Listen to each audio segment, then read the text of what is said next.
All right, rewind to the neon-soaked 90s, before Instagram, before filters, when Cameron Diaz detonated onto the scene like a firework in a string bikini.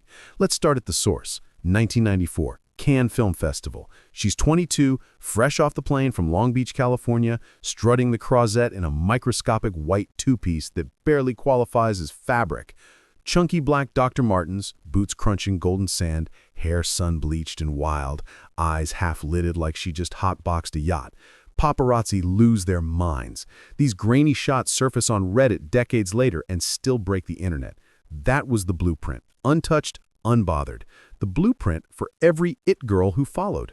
Fast forward 3 months, she lands the mask. Remember the fantasy sequence? Cameron materializes on a cartoon beach, sequin thong bikini dripping, hips rolling to Cuban Pete like gravity forgot her address.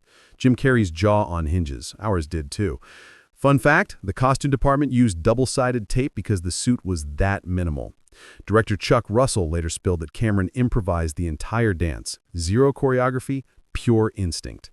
Cut to 1996. Head Above Water, a dark comedy thriller shot on a freezing island off Maine. Plot twist, she spends half the movie in a black string bikini diving into 45-degree water between takes of dodging a corpse. Crew wrapped her in blankets. She laughed, asked for another splash. Locals still swear the tide smelled like coconut oil and chaos. Behind the lens, she's the same Long Beach surfer girl who paddled out at 5 a.m. with Snoop Dogg. Yes, that's Snoop, her high school weed connect at Polytechnic High. She's on record joking he sold her dime bags before either of them had driver's licenses. Imagine the yearbook photo. Future angel, future rap god, same bleachers. By 1998, she's headlining There's Something About Mary.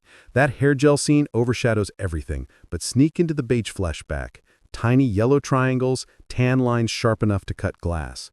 Then 2000 drops Charlie's Angels. The opening sequence. Cameron, Drew Barrymore, Lucy Liu, sprinting across Malibu and color-coordinated bikinis. White for Cam, naturally. Slow-motion sand kicking, abs flexing like armor. Fun trivia, the stunt coordinator begged for body doubles. Cameron refused, nailed the 40-yard dash in one take, then asked where the tacos were. Off-screen, she's collecting vintage surfboards, dating Jared Leto, and accidentally starting the low-rise jeans epidemic. Paparazzi catch her paddleboarding in a neon pink thong. Headline screams, Diaz's derriere declares war on modesty.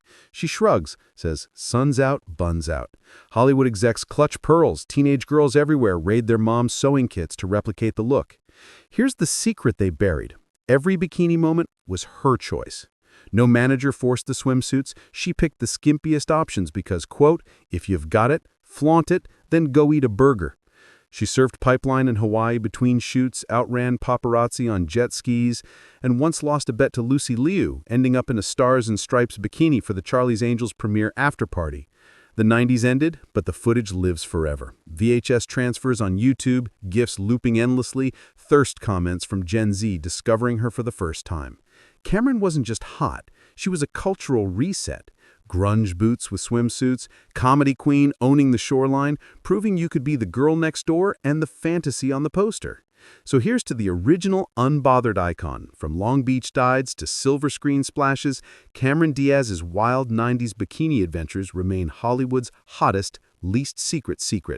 Smash that like button if you're booking a flight to 1994. Comment your favorite Diaz beach sleigh, subscribe before the algorithm buries this gem, and tell me, would you rock Doc Martens with a thong? Drop it below.